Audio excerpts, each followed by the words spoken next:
Welcome to the Fish Report. Jeff CAVANAUGH, of course, needs no introduction, but we'll give him one anyway. Jeff CAVANAUGH of 105.3 The Fan, who has made quite a reputation for himself. First of all, as a bon vivant and man about town, but also as a Cowboy watcher and an NFL draft watcher. Jeffrey, thank you for joining us today. You're welcome. Whatever that thing you said I was when I'm out and about town, I'm proud to be it. A bon vivant, I think is what I said. Okay. I think it's French. Yeah. Okay. There's another time and another place to like get into how you got this job because it's a fascinating story. But give a 30-second background on how you got to be Scout Boy. All right, and then we'll do a 30-second research project on Fish's camera. It finally got good. You're finally good. 30-second background would be I got a job at 105.3 The Fan to answer phones, and while in the midst of those duties, I learned to engineer, and I would go out to the Jason Garrett press conferences and move dials, and I met Brian Broaddus, who knew that I loved the draft, and he invited me out. So it was a Brian Broaddus creation like 8 years ago that got me watching film with a former pro scout and personnel man. And we watched film together for 7 years. And so here we are. A lot of that time you got to go to Valley Ranch and go inside, and that's not done. That's not the way it works usually. So very generous of Broaddus, and obviously you've taken great advantage. So you've got your big board, the CAVANAUGH big board. It's up on 1053thefan.com website. And what I like about it is how terrible it is because it's so different. I'm kidding, of course. It's so different. It's not conventional. And you've kind of got a motto about how you listen. I'm going to do what I see, and I'm not going to worry about what Brugler, Broaddus, or Daniel Jeremiah have to say about it. Yeah, I don't care. And I think that would be my first piece of advice to anybody who watches this stuff is you can't care. You can't worry about it. Like other people are they're going to see guys the way they see them. Some guys are going to be influenced by what people are telling them.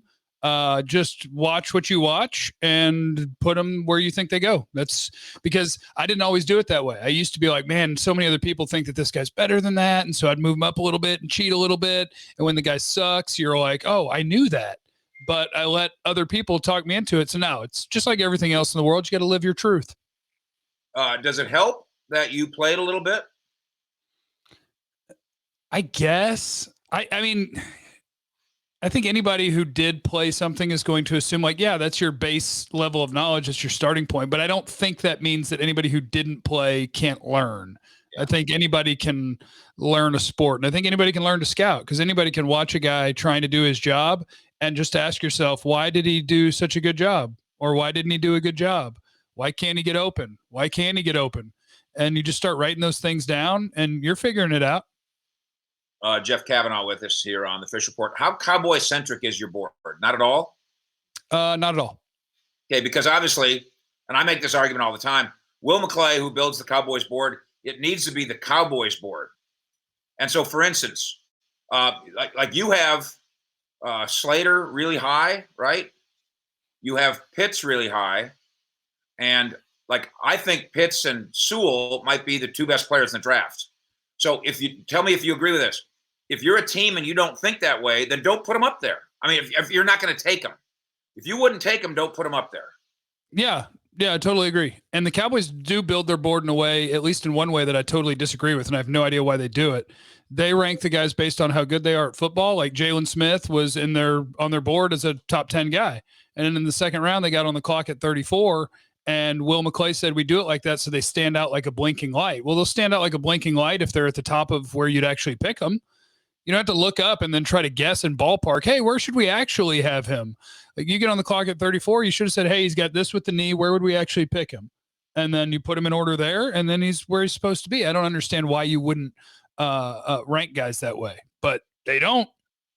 My Fantastic Four, not counting Pitts, who we said the other day on 105.3 The Fan, I said he's going to Atlanta at 4. You might see a trade there, though, huh, in your eyes? Yeah, I think it's really possible that it's possible the money makes it difficult for Matt Ryan to go anywhere in the next couple of years, but they could pick a quarterback, or that pick could absolutely be for sale, and you could have a team that's coming up to get a quarterback. So if Atlanta makes a pick, I think I would lean that Kyle Pitts would be the favorite.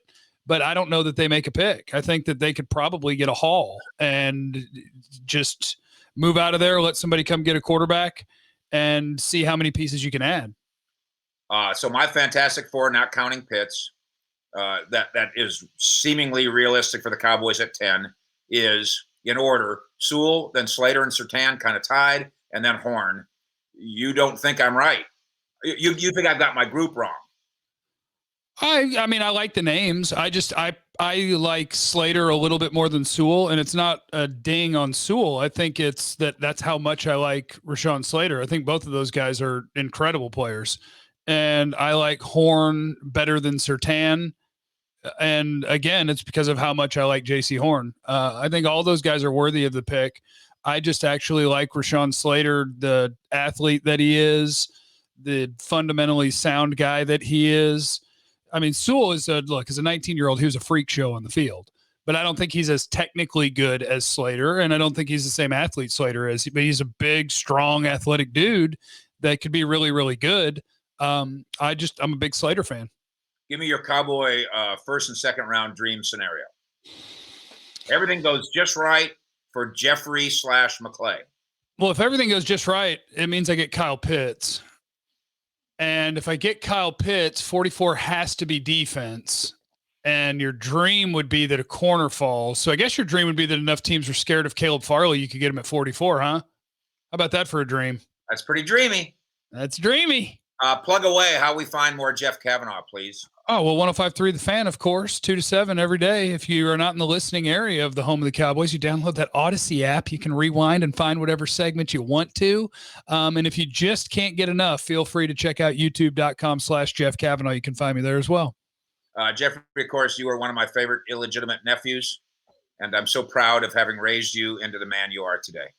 Thank you. I'm so proud to be becoming the man you are becoming.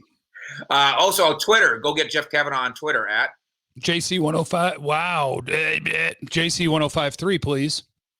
Thanks, my friend. You're the best. Love you.